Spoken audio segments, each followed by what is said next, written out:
In terms of your starting off as a businessman, I mean, it was quite humble. I mean, you've done a million jobs over the years. What is the deal you're most proud of? Because it doesn't have to necessarily be for 10 million, does it? Exactly. No, you're quite right. I mean, I think that, you know, there's kind of milestones in your life, isn't there, really? And, you know, I guess if you go back and you follow me through the book there and you see that I had 2 or 3 jobs in the electronics business and then ventured out very boldly, you know, to go on my own. Yeah.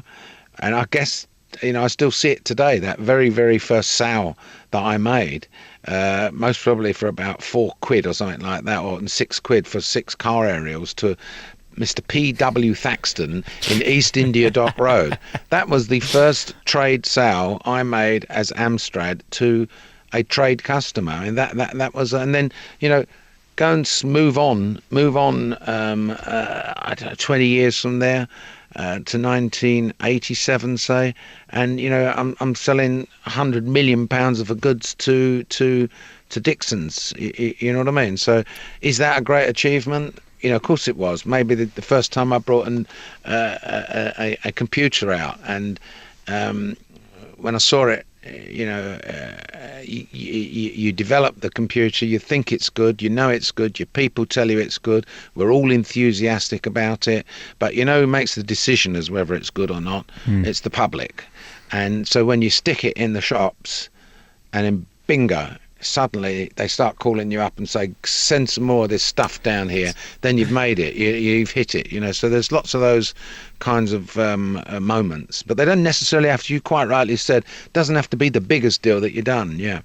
And what about being a star now, Lord Sugar? Because of course everybody knows you because of The Apprentice. Almost your business life is irrelevant. We like you for the man who says you're fired. Do you see that as a compliment that we know you for that, or do you wish we knew more about your business dealings? Well, I mean, the thing is, the book gives the opportunity of knowing more about me. I mean, I'm realistic, okay?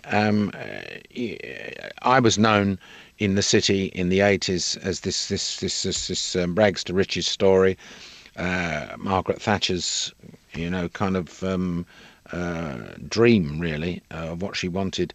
And then, of course, I got involved in football, and I was known there. So this kind of fame, or whatever word you want to call it, is not exactly new to me, although, to be perfectly blunt, it is big. Of course, it's much bigger, and I can understand why the general public at large, if you stopped them in the street, said, Alan Sugar, this oldie apprentice, right? If you pushed them a little bit more and said, is there anything else, you know, about him? They'd say, well, football. And if you pushed them even harder, they'd say, oh, he's the bloke who brought computer to the masses, yeah? So it's not new. It's not new to me, and so it doesn't come as a bit of a shock, but it is. It's very pleasant to be recognised by the youngsters, in particular, for the awareness that the show has made of business and got them inspired. And that's what I enjoy about it. Is it fun? I would only do it if it's fun, and I would only do it if it's bringing results and inspiring young people. The day that don't happen is the day you don't see me anymore.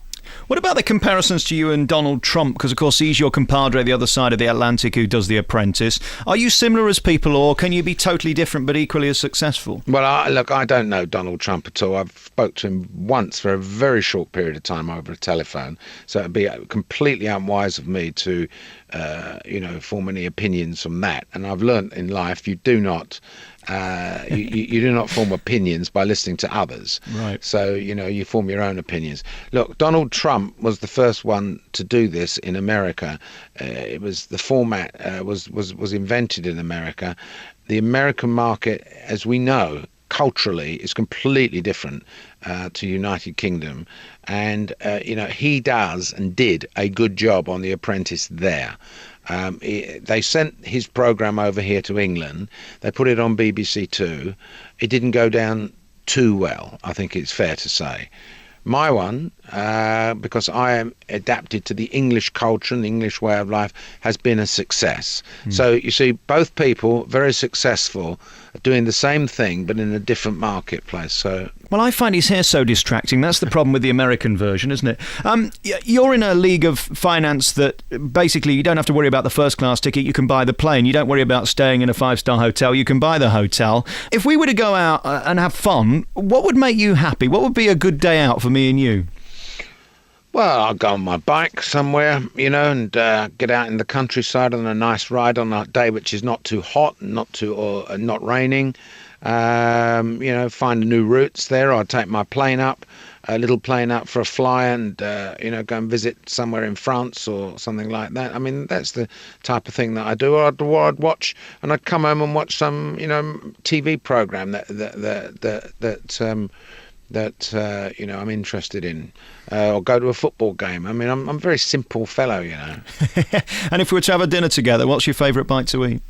Oh, well, I've always loved Italian food. I suppose it is the best. It is really, as far as I'm concerned, the Italian food is the best. I don't go for all this nouveau cuisine stuff and all that Gordon Ramsay stuff with all these twigs sticking up on the plate and pretty pictures. Yeah, and, a plate of leaves as you did it. Or whatever it is, and some lump of fish which has still got this glistening skin on it. Oh, it puts me off, quite frankly. Do you still get upset when you go into a restaurant and you charge 20 quid for a meal that's only worth £5, regardless of how rich you are? Does that still bother you? Well, I think it doesn't matter how rich you are.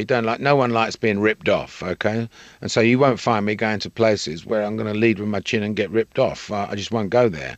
Not because I'm stingy. It's just that I just will not have it. I mean, I don't. No one should be ripped off, and I don't like some of these so-called high-class restaurants that make it hard to get in and play this game. Oh, sorry, you can't book. We're booked for 3 months. I mean, that's such a lot of nonsense that is these days. That old game is really it's wore itself out. But you get ordinary people that come from, say, the provinces or come down to London who have heard about certain restaurants and they look forward to it for the whole of the year, and they've actually got a reservation for it, and they're going to go in there and they're prepared to spend £200 or £300, and quite frankly, they're wasting their money because it is not that great, if you know what I mean.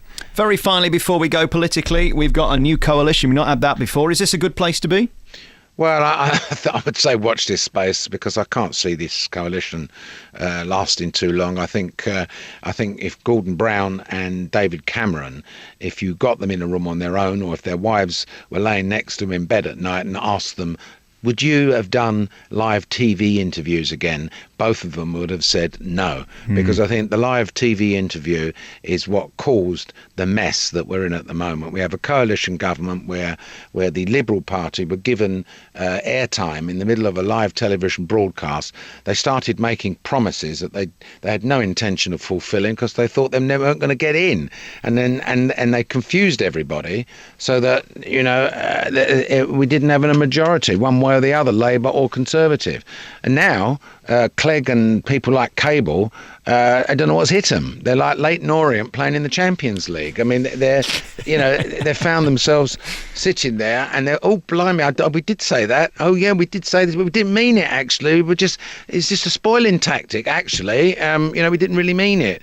So I'll tell you, they've got to sort themselves out. Look, the recession, I think, people get themselves out of recession.